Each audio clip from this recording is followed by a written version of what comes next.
इल्ज़ाम तो लगने वाली चीज़ है, लगने दीजिए। अब दुनिया के इल्ज़ाम लगते, कोई साबित कर पाया आज तक? कोई साबित कर पाया आज तक? सिर्फ इल्ज़ाम लग रहा है। और कितनी बार एक ही चीज़ की हम सफाई दें, हमको कोई फ़र्क नहीं पड़ता है। हम हमारे लोगों के लिए काम करते रहेंगे। आप हम पे इल्ज़ाम लगा, अगर हमारे लोगों को मौका दोगे तो इंशाअल्लाह ताला हम आपकी आवाज़ बन करके असेंबली में, जहाँ पर आपके खिलाफ यानी कानूनों के पास करवाए जाते हैं, वहाँ पर आपकी आवाज़ बन के, आपकी ढाल बनकर काम करें। 16 सीटों का जो चयन किया गया है हमारे वरिष्ठों की तरफ से, हम इंशाअल्लाह ताला वो सारी सीटें निकालेंगे, हम पूरी निकालेंगे और असदुद्दीन ओवैसी साहब इंशाअल्लाह ताला किंग मेकर ही रहेंगे। अस्सलाम वालेकुम दोस्तों, मैं हूं आपका दोस्त खुर्शीद आलम और आप देख रहे हैं आपका अपना और प्यारा चैनल सेकुलर जनता। दोस्तों, लगातार मैं महाराष्ट्र विधानसभा चुनाव के अंतर्गत अलग अलग विधानसभा क्षेत्र में घूम रहा हूं और इंटरव्यू के माध्यम से अलग अलग विधानसभा क्षेत्र के प्रत्याशी से आपको मिला रहा हूं। इसी दरमियान आज मैं मौजूद हूं मुमरा कलवा विधानसभा क्षेत्र में और हमारे साथ बात करने के लिए मौजूद है AIMIM के नौजवान ऊर्जावान मुमरा क्षेत्र के साथ सैफ पठान जी। सैफ पठान साहब, स्वागत है आपका सेकुलर जनता में। जी, बहुत बहुत शुक्रिया, आपने मुझे मौका दिया आवाम तक मेरी बातों को पहुंचाने के लिए, उसका मैं बहुत बहुत शुक्रिया अदा करता हूँ। सैफ पठान साहब, सबसे पहले बिना लाग लपेट मैं ये समझना चाहूँगा MIM की जरूरत इस क्षेत्र में क्यों पड़ी? देखिए, MIM की ज़रूरत इस क्षेत्र में इसलिए पड़ी कि ये हम लोगों का एरिया है। यहाँ मुमरा पूरा यानी हमारी आबादी है और यहाँ के जो यानी हम लोगों के, हमारे पास कोई ऐसा लीडर नहीं था जो हमारे लिए आवाज़ उठाए, हमारी बातें करे, हमारे तालीमी इदारों पे काम करे, हमारे लिए यानी कोई सुविधा हमें बराबर से पहुँचाए। तो इस वजह से हमें बैरिस्टर असदुद्दीन ओवैसी साहब की ज़रूरत है, ताकि उनकी पार्टी, जैसे अभी मुझे रिप्रेजेंट किया गया है यहाँ पर, हम कुछ हमारे लोगों के लिए कर सके। क्योंकि यहाँ के जो मौजूदा विधायक हैं उन्होंने यहाँ पर एक अलग ही जुल्म करके रखा हुआ है। टोरेंट जैसी कंपनी को इधर मुसल्लत कर दिया, जहाँ लोगों का बिल 500-600 आता था जी, आज लोगों का बिल 2-2 हज़ार 3-3 हज़ार आ रहा है। और जहाँ हमारे तालीमी इदारों के लिए जहाँ पर गवर्नमेंट की तरफ से फैसिलिटीज़ दी गई थी, यानी कॉलेज की, स्कूल्स की रिजर्वेशन ज़मीनें दी गई थी, वो उन्होंने पूरा यानी अपने करीबी बिल्डरों को दे दिया है। उस पर आज कब्जे चालू है, उस पर आज कंस्ट्रक्शन चालू है। तो कहीं ना कहीं ये सब चीज़ों रोकने के लिए ये जो रशीद कंपाउंड में हमारी मुलाकात आपसे हो रही है, बड़ी कंजस्टेड एरिया दिख रहा है, सड़कें का बुरा हाल दिख रहा है, खस्ता हाल है। इसके लिए आपके पास क्या मिशन प्लान है जिसको लेकर के आप जो है ये समस्याओं को दूर कर पाएंगे? देखिए, हम लोगों का यही प्लान है कि जब हम लोग एक बार यानी असेंबली तक पहुँचे, उसके बाद इंशाअल्लाह ताला हमारे क्षेत्र को किस तरीके से डेवलप करें, किस तरीके से यहाँ पर बुनियादी सहूलतों को यानी हम पूरी तरीके से पहुँचाए, यही सब चीज़ों पे काम करना। भी आपने खुद देखा, आपने खुद मेरे साथ यानी सर्वे किया किस तरीके से हमारे यहाँ पर बस्तियाँ बसी है, वहाँ पर जगह जगह पे यानी नाले गटर यानी किस तरीके से बह रहे, कोई प्रॉपर प्लानिंग नहीं है, ना सेवरेज कहीं से बने हुए सही से। यही तो हमारी तकलीफ है कि हमारे शहर को पूरी तरीके से प्रॉपर प्लानिंग से डेवलप नहीं किया गया है। तो कहीं ना कहीं वही कमेटी बिठाना और इसको प्रॉपर तरीके से प्रॉपर प्लानिंग से इसको डेवलप करवाना है। जो मुसलमान तबका है, खास करके वो महाविकास आघाड़ी के जो प्रत्याशी होते हैं उनके तरफ चले जाते हैं, उनको वोट करने में बेनिफिट समझते हैं। उनका एक सवाल होता है जब मैं क्षेत्र में घूमता हूं कि 1-2 विधायक MIM के जिताकर हम क्या कर लेंगे, उनके लिए आपका क्या जवाब रहेगा? देखिए, बात ऐसी नहीं है। बात अभी हम लोगों ने 15 सीटों पे लड़ा और हमको पूरी उम्मीद है कि यहाँ पर हम 15 सीटें जीतेंगे इंशाअल्लाह ताला।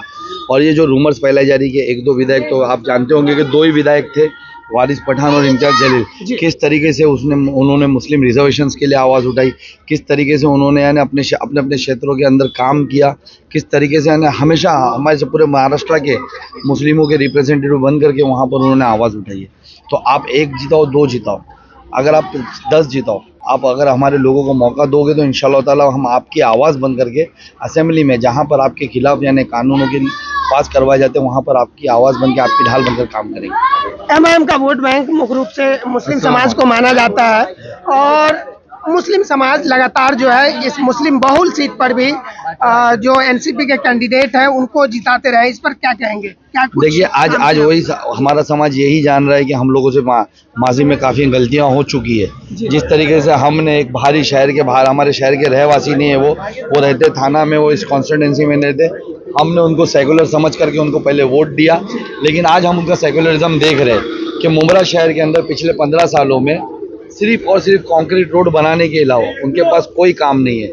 आज हमारे क्षेत्र के बच्चे तालीम सही से हासिल नहीं कर पा रहे। आज हमारे क्षेत्र के बच्चों को सही से तालीम नहीं मिल रही है। यहाँ पर तालीम इतनी महंगी कर दी गई है और गवर्नमेंट की तरफ से इन 15 सालों में, आप यकीन जाने, इन 15 सालों में मेरे शहर की आबादी 10 गुना ज़्यादा बढ़ गई है, लेकिन एक भी तालीम इदारे नहीं बढ़ाए गए।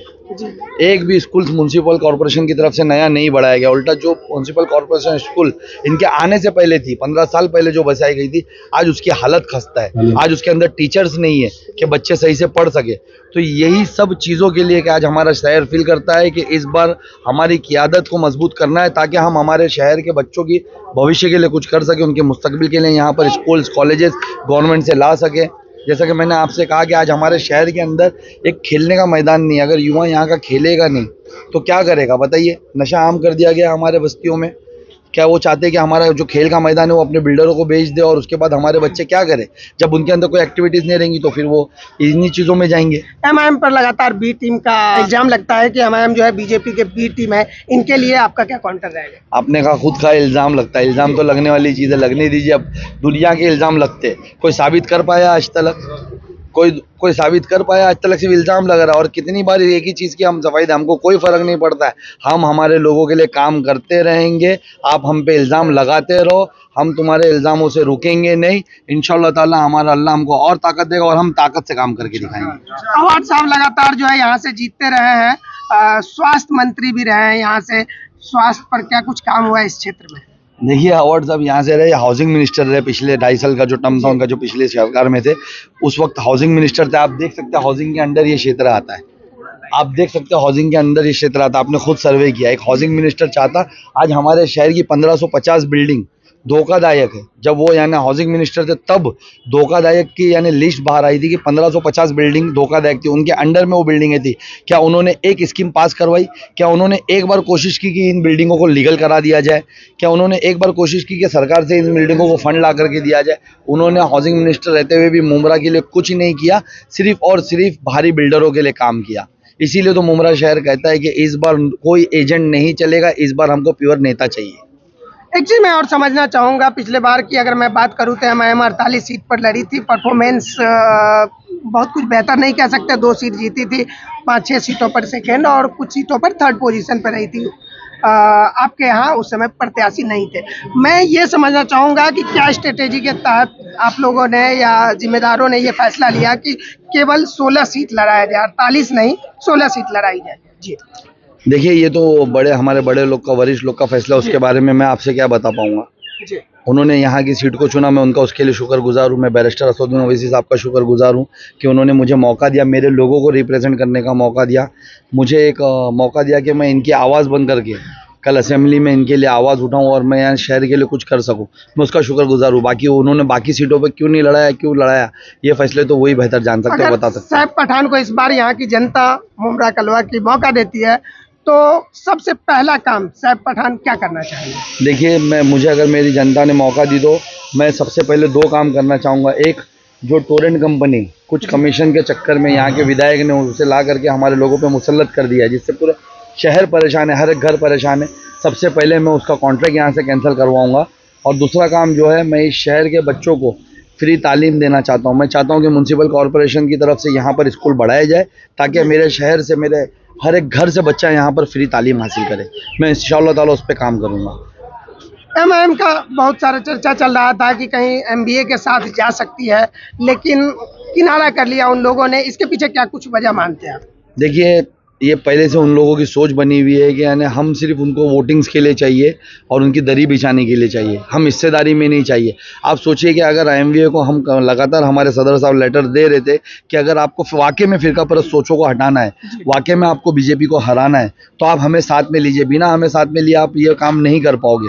लेकिन वो जानते थे कहीं ना कहीं वो हमें साथ में लेंगे तो उनको कम से कम हमें 8 से 10 सीट देनी पड़ेगी। 8 से 10 सीट मतलब 8 से 10 सीट हमारे यानी रिप्रेजेंटेटिव होंगे, हमारे मुस्लिम रिप्रेजेंटेटिव होंगे, जो यानी ऐवानों में हमारे लिए आवाज़ उठाएंगे। असेंबली में जब भी हमारे खिलाफ कोई यानी साजिश की जाएगी, कोई कानून ऐसा लाया जाएगा जिससे हमारे लोगों को तकलीफ हो, तो उसके खिलाफ आवाज़ उठाएंगे। तो वो नहीं चाहते। वो चाहते हैं कि मुसलमान सिर्फ उनकी दरी बिछाए या फिर कॉरपोरेशन तक रहे, क्योंकि कॉरपोरेशन में काम क्या होता है, ये जो आप नाले गटर बता रहे हो, यही काम किया जाता है। बच्चों के मुस्तकबिल के लिए कॉरपोरेशन से क्या कर सकते हैं।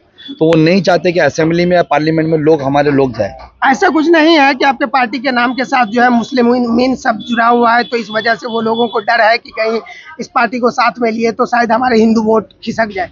नहीं, ऐसा कुछ नहीं है भाई। देखिए, आप मेरे साथ अभी सर्वे कर रहे हो, हमें हमें हमें जितने प्यार से हमारे मुसलमान भाई गले लगा रहे, उतने प्यार से हमारे हिंदू भाई भी गले लगा रहे। जो आज भी सेकुलर सोच रखते हैं वो हमारे साथ है, वो समझते हैं कि कौन सही और कौन गलत है।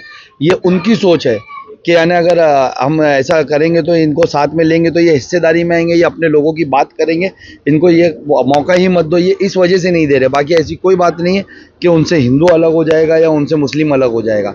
बस वो यही चाहते नहीं कि यानी कोई मुस्लिम रिप्रेजेंटेटिव या मुस्लिम की आदत कहीं खड़ी हो। 2014 में यहाँ से एमआईएम के प्रत्याशी थे और केवल 16,000 वोट ला पाए थे। इस बार क्या जनता के बीच में लगातार घूम रहे हैं, क्या देखने को मिल रहा है? देखिए, जब 2014 में हमने पहली बार कंटेस्ट किया था तो वो महाराष्ट्र में हमारा फर्स्ट टाइम था। यहाँ पर हमारा कैडर उतना मजबूत नहीं था, हमारे लोग उतने मजबूत नहीं थे, लोग हमें सही से जानते नहीं थे। लेकिन आज मैं समझता हूँ कि शायद ही मेरे शहर में या मेरे क्षेत्र में कोई ऐसा घर होगा जहाँ पर बैठी मेरी पर्दानशी माँ बहनें मेरे और मेरे बुजुर्ग या मेरे नौजवान असदुद्दीन ओवैसी साहब को नहीं जानते होंगे, या उनके कामों को नहीं जानते होंगे, या इम्तियाज़ जलील साहब को नहीं जानते होंगे। सब हमारे कामों को जानते हैं, या मुझे मेरा शहर नहीं जानता होगा। ऐसा बहुत ही कम घर मिलेगा आपको। तो हमें पूरी उम्मीद है इंशाअल्लाह ताला इस बार बदलाव आएगा और एमआईएम के रूप में ही इस क्षेत्र में आएगा। मैं संक्षिप्त में जानना चाहूँगा कि सैफ पठान साहब क्यों चाहिए मुमरा कलवा विधानसभा क्षेत्र के लिए? वो आप यहाँ पर आवाम बताएगी सैफ पठान क्यों चाहिए, मैं क्यों बोलूँ। आप मेरे भाई लोग यहाँ मौजूद है, भाई आप लोगों को एमआईएम क्यों चाहिए, सैफ पठान क्यों चाहिए, अपनी अपनी राय दे दीजिए। स्थानीय आमदार चाहिए। एक चीज मैं और समझना चाहूँगा, एमआईएम के चाहने वाले खास करके युवा तबका न केवल महाराष्ट्र पूरा इंडिया के अंदर इस उम्मीद में बैठे हुए हैं कि शायद एआईएमआईएम इस बार 8 से 10 सीटें जीती है और किंग मेकर की भूमिका में आए। क्या आपका अनुमान क्या कहता है?